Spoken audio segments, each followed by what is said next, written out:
Hello, everyone. I'm Nicolas, one of the co-founders of Everreach Labs, and here is my team. So we have Murray, our Chief Marketing Officer, Teddy, freelance creator of the team, Shelby, lead marketing, and Matt, our audio director. We are a gaming studio, and for the last 3 years, we have been working with a team of creatives and developers coming from the biggest titles, from Far Cry 3 to Fortnite, on something that is pushing the boundaries between creators and their audiences. Revenge is introduced to you today for the first time. It's a PvE extraction shooter game, but the twist is that it has been built from scratch around a concept of spectator participation. Through a custom Twitch API, all the audiences of creators playing Revenge can impact the game live, sending airstrikes, resources, impact the environment, change it, change the skins. So that's what we do. We are a team of 50 people coming from Nintendo, Ubisoft, Epic, this kind of profiles. And for the storytelling, the little story, behind the concept, we have this design director. His name is Phil. And when we met Phil, his wife is a creator. And for the last 10 years, he can't understand why his wife can't play with our own audience. He pitched us the story, he pitched us the concept. We decided to go all in with the whole team, and here we are. So it's a passion project for a lot of people in the team here. And 3 years later, and few fundraising rounds closed to finance the project, Revenge is now entering the top 10 worldwide on Epic Game Store in terms of Wishlist, with a bit more than 500,000 people for the launch. And we have announced this week the Twitch partnership that is concretely happening also here with a booth we have in the event. So hope you will enjoy what you will see, guys, and I will give the lead to my team now. Thanks very much. Cheers, Nico. I'm just going to start off a little bit. I mean, most of you in this audience are probably aware of this shift in terms of an evolving kind of viewer base. And the whole game was built, as Nico says, around the fact that, you know, there's so many gamers out there who aren't just playing games, they're watching games. I started relatively recently this year at Everreach, and one of the reasons I joined was because I just read, maybe a month beforehand at Christmas time, some research that came out from Media, which is quoted here, which is that effectively, on average, gamers are watching more gaming content than they are actually playing. So for me, this concept of merging the Twitch extension into a gameplay experience, allowing creators to have an ever deeper, engaging experience with their audience, felt like there's definitely a momentum here. And as a marketing guy, I could see the audience, the market fit, the product fit, all coming together really, really nicely. So this evolving viewership effectively is reflecting a more sort of social shift in how people are engaging with games, how they're engaging with creators, and all the rest of it. So this is really where this concept of CrowdPlay came into life. So the vision that Phil had of allowing a creator to play with their audience in a more meaningful way is delivered through this concept of CrowdPlay, which we're pioneering for Revenge. But you could see this game, this feature, being available in many more games, many more different types of games. And we look forward to a future where it's not just Revenge, but other games are maybe taking advantage of this technology, which we have pioneered. So CrowdPlay gaming experiences, it brings this level of immersion that you've never really had before to games. Perhaps one of the most important things you'll be asking is, what is Revenge? How does it work? Essentially, it's a free-to-play, PC-first game. It's got co-op built in the core of it, so people are playing together. This isn't a competitive, head-to-head deathmatch experience. Yes, there are leaderboards, yes, there is a challenge, and yes, you can certainly find competitive elements to it, but it's co-op at its core, which is why the in-game players are being supported by and cooperating with their streamed audience as well. So it all works together in a circular way. And although we call it a first-person shooter, there are actually many different ways to play, either as a spectator or as a couple of different guide classes you'll see in a minute in the game. I mentioned we're coming to PC first. We'll be on Epic Games Store very, very soon, followed swiftly by Steam. So PC is our primary platform. And the Twitch integration is probably our most important feature, although there is a lot of interesting, cool tech behind the scenes here, allowing this co-op play to work properly and seamlessly. And the final thing I will say is we are still early. So we are pre-alpha. We are coming soon, though. And we're using TwitchCon as an opportunity to recruit maybe some streamers who are interested in streaming the game, but obviously just start building awareness, starting to build the kind of information flow through to anyone who's interested. So anyway, keep an eye out for that. We've got a few videos here to show. They're really designed to try and explain this concept of CrowdPlay, which is difficult to explain in words, and even more difficult to really explain on video. It's sort of one of those things you need to see. But we do have it down on our booth, and we'll talk a little bit about the booth in a bit. But anyway, we're happy to show it. I think now's a good time to sort of swing over to Matt and the rest of the team. We'll be quite conversational. We'll try and talk you through what CrowdPlay is and how the game actually works. Thank you, Murray, and yeah, thanks everybody for coming. This is an exciting time for us. The reason why I'm here today, although I'm the audio director, is to showcase and to present to you the kind of passion that went into this game. The entire team of us, everybody has been in video games for the past decade or maybe two, and I think we're onto something specific and very, very interesting. So when Phil O'Connor and Chase Morris, who's our narrative director, they came up with the idea. They created an entire lore for it, and I would like to just get into a tiny bit of detail in it, just to showcase the characters, because it's. I think it's a very good way for us to understand the kind of effort that goes into a production like this. This is not like a AAA companies that I'm coming from, where everything is corporate. We're trying to do something new, and like Murray said, by the way, we can showcase it at the booth. Come and try it. It's fun. So Phil's and Chase's idea was a bit of a look into our dystopian future with AI. Essentially, they created this world where people are communicating through this world that's called the Everreach. This is where our game is played. But something goes wrong. The professor who created this world based on AI that would guide and help the users that is called Mara. He based the AI on his daughter, and there's this whole relationship going on that I'm not going to get into detail. But the reason why I'm talking about this is Mara goes haywire. She goes against the players. She sees it as a chess match because of how the character functions, and so Mara essentially tries to push you out of the game and tries to corrupt the game, and we have the same coin of the same AI trying to help you, which we call a character called Devon. The reason why we are talking about these is because as an audio director, I felt it's very important for us to keep this as personal as a project to us as possible, and for that reason, for example, Mara is voiced by Shelby. Her entire character, the daughter's character, essentially was based on her. So it feels really close to our hearts. So yeah, their importance in the story. I think the impact of this personalized AI system that we are having is something that we need to talk about, and I think our game provides an excellent platform for this subject as well. I gotta talk about the arena design, and we will showcase this in the videos. Essentially, there's an underlying layer on the story which I really, really like.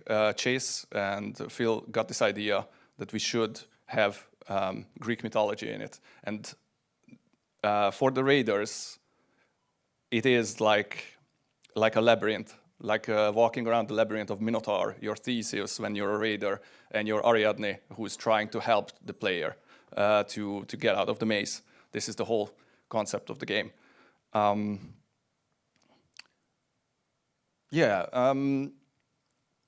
Should we just show some of the game? Let's go through some of the footage just so you would say. So you have 3 ways to play this game. You could be the raider, who is pretty much grounded. We have a lot of verticality in the level design, but essentially the raiders are lost in a maze that is incredibly complex. It's standard FPS shooting mechanics with a double jump that I think feels excellent, by the way. I wish I was the one to create it. But yeah, you're going around shooting things. You are collecting keys for the portal that will allow you to exit, and you're essentially just trying to survive. The game is designed in such a way that you cannot win a level all by yourself. The whole idea behind it was to bring communities and players together, and you need friends to complete the missions. It is a difficult game to play. Because we want you to come back, because we want you to try harder, and because we want you to develop your communication with your friends and figure out the goals of the game as fast as possible. So the second way to play this, let's show the raider. That's a good example. First. Let's show the raider first. Raiders, you have 15 minutes to collect as many sparks as you can before Mara shuts us down. Strategize and work together to maximize your time. Leaving so soon, but we just started. It is so nice to hear your voice on it. It's every single time I hear it, it's just it's uncanny. We are not reinventing the wheel with this. The whole concept was we know what works. Verticality in video game level design is something that we pushed for, but beyond that, it's a straight up FPS. So the second way of playing this is playing it as a guide. You are represented by this cat avatar. I think we will have more of this, but currently it's that. You are able to fly around, get above the buildings, and see where the goals are, essentially showing the players what to do. Help the raiders survive all the mayhem Mara throws at us. Your reward depends on at least one raider making it out alive.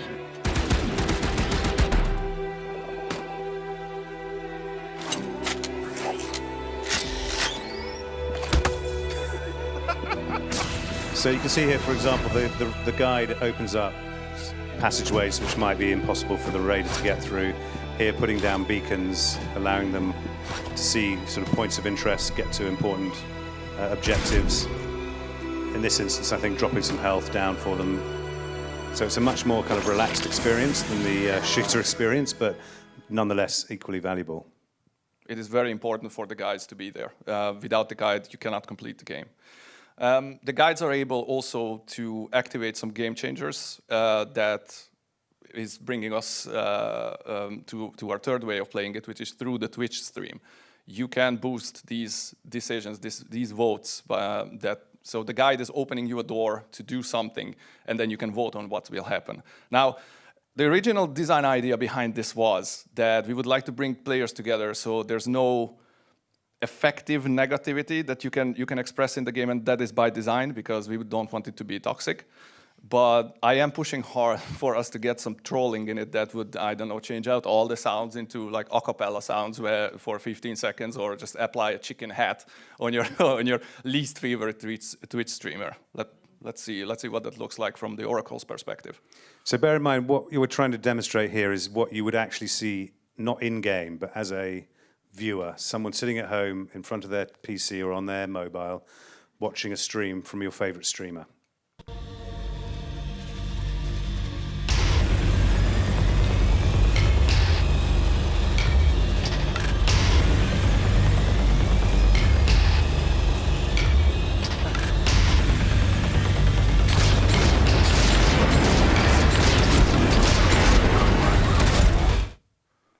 I'm actually going to just run that again, just talk over a little bit of it. If you wouldn't mind turning the sound down on it just a smidgen.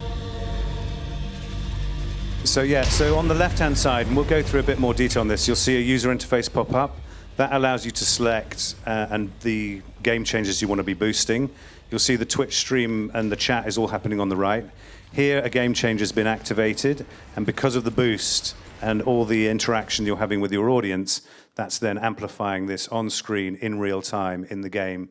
So we're expecting, hopefully, all these unique moments, unexpected moments, to be amplified by the audience themselves and make the game much more exciting and different as a result.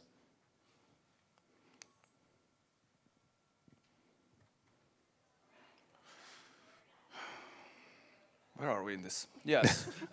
So yeah, the game design essentially is based on spectator interaction. That's what we want. And I gotta tell you, in-house we have tested this a couple of times, and it gets real fun when you have the more people watching you, the more people who interacts with you, who interacts with your gameplay. The more exciting it gets, because it has an unpredictability factor that I have never seen in any other game so far. It is quite excellent. Yeah, look, I mean, like any other game, we are in pre-alpha, but the expectation is we're going to have a marketplace. There's items you can get, you can win, you can then upgrade your characters, all that kind of good stuff. So there's an awful lot in there for gamers beyond just running around shooting things as well. But ultimately, I guess, integrations on Twitch aren't a new thing, but certainly for us, and certainly from what we've seen, this is a brand new way to play. And we think the combination of us as Revenge with Twitch equals this brave new world of CrowdPlay.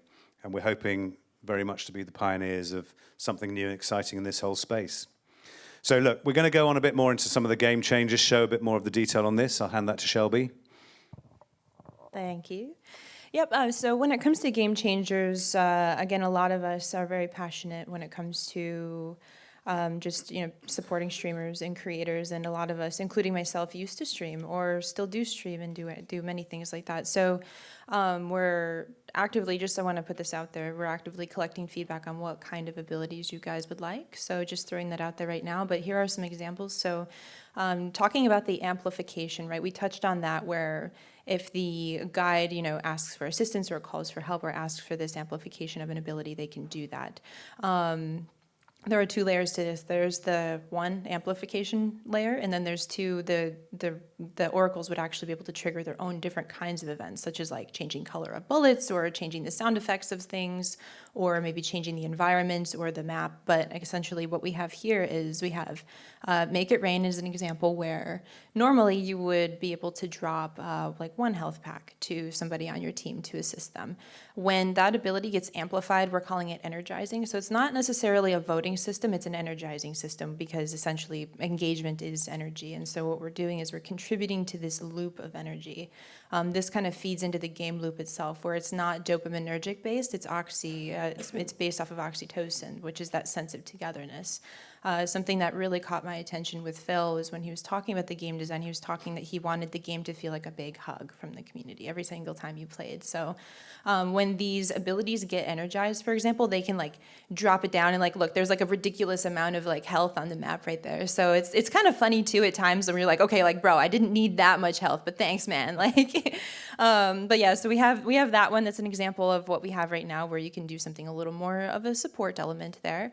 There is also a damage element where you can like summon or amplify airstrikes, for example. And again, this is an example of like, you can train all of if you're familiar with the term train, if you ever play Call of Duty Zombies and you like train all your zombies in there, like you can train them all in there and like coordinate with your teammates and just like make it rain, or like, airstrike for like a minute straight. Like, who knows? It depends on how long the engagement goes for. And then of course we have a revive player. Again, these are just classic examples of like how the oracles can support. There is another element to this that we didn't quite touch on yet. There is a strategic element to everything that the oracles do. So there will be a leaderboard for them. There will be like a ranking system for them. They'll be able to like level up and collect their own items, maybe even titles too. So there is a strategic element to playing as an oracle that goes kind of beyond just engagement and the streamer being like, oh, chat, what should I do? Like, they actually get rewarded and they're actually playing the game as if they're any other role in the game, which is which is the core element of everything that we're doing and why there's a difference between just an extension that we've experienced up until now and this. So yeah, these are 3 basic examples that we have. Other examples could literally be like summoning NPCs. If we have like a partnership with some company, you know, with anything or some brand, we could bring that in, of course, like similar to like how Fortnite brought in like giant Godzilla, right? We can have them bring in stuff like that. So you can, again, change the color of bullets. I like to mention the changing sound effects, changing maps, make the floor lava. Again, always collecting community feedback for like what types of abilities you guys would like to see. So like that door is always open. But yeah, these are just 3 examples that we currently have at the moment. So we're going to use this a bit conversational because there's a lot sometimes going on these screens. So here's an example of the airstrike you mentioned, Shelby. Let's just talk a little bit for this crew here and anyone who's watching. The user interface is kind of what we're trying to demonstrate here. Imagine you're sitting at home. This isn't a game you're playing, you're watching a game at this point. So what you've called up on the left here is a kind of user interface here, which allows you to summon these things. And then on the right-hand side, you can see that is being boosted. And obviously, the more people that energize it, the quicker that goes, allowing, obviously, the in-game effect itself to be activated. And you get away with it. And hopefully you win as a result. Yeah, to touch on that too, again, the idea is that as long as you can connect to Twitch, you can play from any device. So you could be at home, you could be at work, you could be on the toilet. You know, that's the goal. So it's to kind of like tap into everyone who like can't always be at the computer, can't always be playing all the time. So it taps into that new audience, like the entire spectator audience. This one again is probably. We're just focusing a little bit on some of the information, I guess, that is then delivered to the spectator, to the Oracle, so they can see, for example, you know, who's playing the game, some of their stats in here. This is just a bit more of a focus, I guess, for you guys, so you can see in the audience exactly what we're looking at here in terms of the user interface. But this is sitting outside of the game. You wouldn't see this in the gameplay itself. You'd see this as a spectator from the comfort of your own home. Being able to see that panel as well adds a little bit of a strategic element. So again, if you are playing as an Oracle, you can always tap into the stats and see maybe who you want to support. So, you know, that's for you guys to figure out how you want to play. I'm sure there will be min-maxers out there. But yeah, it kind of just adds that extra layer. It was very important for us when we designed the entire API for this, is that you could join a match at any point and you could be a part of it, which I don't think is true for the raiders, for example. You have to be there from the very beginning to the end. But for the spectators, it has to be a very different dynamic, which I think we have achieved. Definitely. I'm very proud of it. And what you're seeing here, for example, is the user. So the first tab was, you know, information about the player classes. This one here is someone who's sitting at home, you know, looking at the various abilities that they can activate and energize. So these are just some examples. That may be more, there may be less. Again, this section here gives you the opportunity to deep click into the players that are in the game themselves. You can see some of their kind of in-game stats. A lot of information that's taken from the game for the viewer to engage with, understand, and get involved in. And then you have a log at the end of it, so you could see what happened previously if you missed anything, because there's a lot happening when you have, I don't know, 4 raiders and 4 guides, and then you are watching a stream of 1 person. You have to understand what happens collectively in the system, and that's why we had the last tab on it. So Shelby, shoutcast this. What's going on? Tell everyone what's happening here.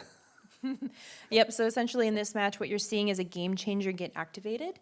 What you're watching right there is the more energy that gets contributed to this game changer, it levels it up. So you're going to see that it's going to hit level 3, and then you're going to see this airstrike come down and completely like obliterate every one of those pawns that you see running around the raider. You can have multiple game changers active at once, so you're not just going to be doing one at a time. There are going to be multiple things happening, and you're going to need to think about how you want to spend your energy, what abilities you want to boost, et cetera, because this is what determines your placement on the leaderboard. Again, it's a playable role, just like any other role. So yeah, that's kind of that's exactly what you're seeing here. You're seeing multiple airstrikes go down. You're seeing them get charged up with the energy from the community. And yeah, that's what we're observing right now. Yeah, essentially, I think it's a real-time strategy element of the game that I saw being appreciated by players who are not necessarily interested in the FPS mechanics. But this is, I don't know if I have seen this kind of gameplay anywhere else, and I think it's an exciting aspect of Revenge being a guide, especially when we finish the last features, and this is all work. When it all works together, it is great. Brilliant. Thank you very much, guys. Shall we introduce our special guest? Absolutely. So I just wanted to shout Teddy out. This is Teddy. He reached out to us back in December of 2023. He shot me an email, and it was to my personal email because it was so early on. And I saw it, and we were baby studio at the time. We had just rebranded, and we just started like putting the concept out, and he was the very first creator to reach out to me. And I never forgot Teddy because of like just his passion, his dedication, how much he saw early on. And being a creator-first studio, that really like resonated with me. And I told the team, and I kept telling the team every month, I was like, hey, there's this guy, I really want to work with him. And it wasn't the right moment until it was, once we started to get ready to launch the game. And yeah, here we are. He's an amazing creator. So happy to be working with him. And we really wanted to take this opportunity to bring him out and let him connect with you guys as well. I mean, yeah, this is Teddy. Appreciate you. For once, I didn't have to do my own sort of introduction. I'm the content phenom, Teddy. Nice to meet you guys. I'm here with the Revenge team celebrating 10 years of being a Twitch partner. And I just want to say congrats on you guys' success and your partnership with Twitch. I've been streaming for over a decade. And what you guys' game has unlocked is a different level of fan retention and interaction that as streamers, we're always looking to get an edge.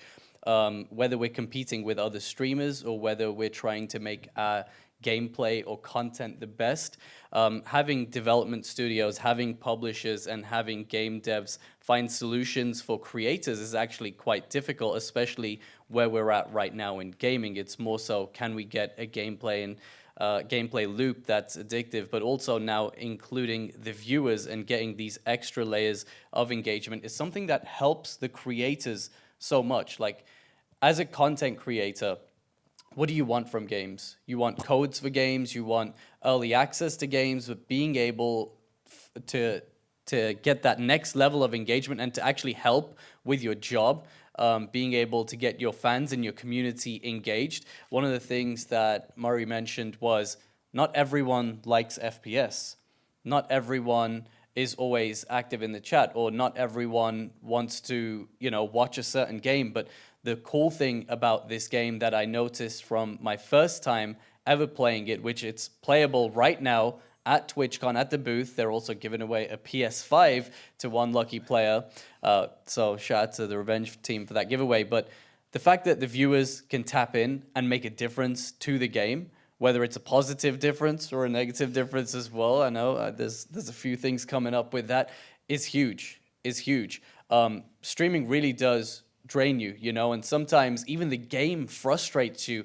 I've played Call of Duty Zombies for so many years, and some of the feedback we would give to the teams was sometimes we want it harder, sometimes we want it easier, and as streamers, sometimes you're really trying to engage and activate the audience. So to have all this game is like an amalgam of the perfect amount of retention and engagement between the game, between your teammates that you're playing with, and also the viewers as well. So yeah, appreciate you guys having me up here. And as someone who's been playing video games and making content for a while, my call to action for any content creators, any upcoming Twitch streamers, is check out their platform, check out Revenge, and check out the game, because what they're doing is giving you an opportunity to get to the next level of engagement. And as you said, you guys are practically pioneering this next level of engagement for chat. Right now, chat can spam emojis, and all sorts of stuff in the chat. Right now, chat can give bits. Right now, chat can give donos. But to be able to actually have that group level interaction and change what's going on for the streamer, unless you're stream sniping, which we don't appreciate sometimes, is very, very difficult. So this is one that gives chat the power and the ability to be able to change the way the stream is going, again, whether it's for the good, for the bad, to create some really organic and awesome times. Thank you, Teddy. I feel quite emotional now. Yeah, to add on to that as well. So when we get to the engagement factor, not only is it giving you this new way or this improved way to engage with your audience, again, no matter what size you are, right? Like all you need to do is play Revenge and you're gonna have people coming. They're gonna be completing their quests. They're gonna be engaging with you. They're gonna be wanting to level up and do their daily tasks again, just as any other role. So not only are you going to have that, but again, the energy and everything that goes into contributing and making these game changers happen also offers you guys a new revenue stream. And we know that that's been a topic for some time when it comes to creators and wanting to find different revenue streams or working with Twitch and streaming, et cetera. That's why we have competitor platforms and stuff that rise up and people move over, but then they always do come back to Twitch or they always come back to the bigger ones. But anyway, so this essentially is refining and creating essentially a new revenue stream for you guys. Just to keep it at a high level, the energy that goes into boosting these engagements, every single one of those, like let's say there are going to be, for example, like free-to-play ones, but let's say someone contributes or donates bits to you. So when those interactions or when those engagements happen where they're extra boosted, essentially, that gets divided amongst the viewers, the streamers, and everyone who's engaging in the match. So naturally you would get more, like let's say like you win the match, right? Naturally you're going to get a little bit more and you can do with that what you will. So essentially we're creating this other revenue stream for you guys to be able to tap into as well. Which again is like why we're partnered with Twitch. We're refining this system. We're refining the way that you guys interact with chat. Again, like even myself as someone who used to stream, like it's exhausting, like trying to think of an idea, like how do I engage my community and play this game? I have to do two things at once. But like when the game combines that, you don't have to do that as much. It just kind of like comes up with things for you to do naturally just by playing. So just really wanted to tap on that. But again, we really wanted it to be simple. We wanted to hit these deeper elements of engagement because, again, we're seeing these shifts in social behavior. There are more gamers on this planet than there ever have before, which is amazing for all of us who've been gamers our whole lives. It's like cool to see like everyone else like start to get involved. Like I believe like 4 billion, like half the people and half the population of this planet like engages in some sort of gameplay. And what's really cool about this, again, is that you can play from like your mobile device. Like, I don't know if you guys know what it's like, but I used to work 12-hour shifts. I was in the military, and I used to like sit on my phone, like watching my friends play, being all jealous and everything. And so this offers like an element to like feel included and connected to your people. But yeah, we just, again, it creates like fun, organic, like clippable moments for you as well. And we really want to lean into that virality factor, again, with the unpredictability of the game changers and the funny stuff that we're going to add in. Of course, like it kind of like adds to that. And another thing too, what this does is it allows us to like really to really tap into developing the game with you guys. So we're super early right now, we're pre-alpha, but again, like we're very community-centric, very community-oriented, transparent, open. For example, starting next Thursday too, we're gonna be live streaming playtests with you guys and bringing people in to collect live feedback in front of you. And then implementing that and working to implement that. So we're really into co-development with our communities and streamers and everyone who's in our circle. And yeah. If I could just jump in there. Yeah, one of the things I just want to touch on is that engage and earn thing. And, anyone watching at home, one in the chat, if you've ever watched your favorite streamer for a Twitch drop, hands up in this room if you've ever literally went to a streamer and sometimes watch for the Twitch drop and not for the streamer. We've already seen Twitch themselves take these next level initiatives to increase engagement, but the fact that we have these opportunities for the viewers to either grind and watch and play along, or for the creators to increase their earnings, that's one of the reasons why I found this project early, because I knew eventually it was going to get to this stage where they're looking at partnerships with the blue chip companies in media and entertainment. So, we've already seen the first few renditions of what it's like for viewer engagement to be enhanced, for different companies, for different advertisers, for different IP to be involved. And I think this is the perfect stage to get involved with this project, or to look up this project, or to want to play the game, whether it's at the booth or check it out on Epic Games, because it's just going to keep evolving, and the layers of how viewers can be rewarded and how creators can earn more are just going to keep going. Yep. Thanks very much. So look, we're going to wrap it up shortly. Just to say, everything we've talked about really is around this idea of Twitch and Revenge coming together to deliver something new for the streamers, something new for their audiences, something new for the industry in many ways as well. If you haven't seen us already, we're at booth 3127. We're downstairs. We'd love you to stop by, have a look, have a play if you can. Because you are also very kind to come and listen to us wittering on for half an hour, on your seat you've got a little Revenge tag. If you bring that down, one of us will give you quick access to our Gachapon Lucky Dip machine to give you a chance to win a PlayStation 5. So do not delay. Come and see us at some point. But yeah, come and see us at the booth. It'll be lovely to see you. And yeah, just... final words, Shelby? Thoughts from you? Stream it, break it, build it with us.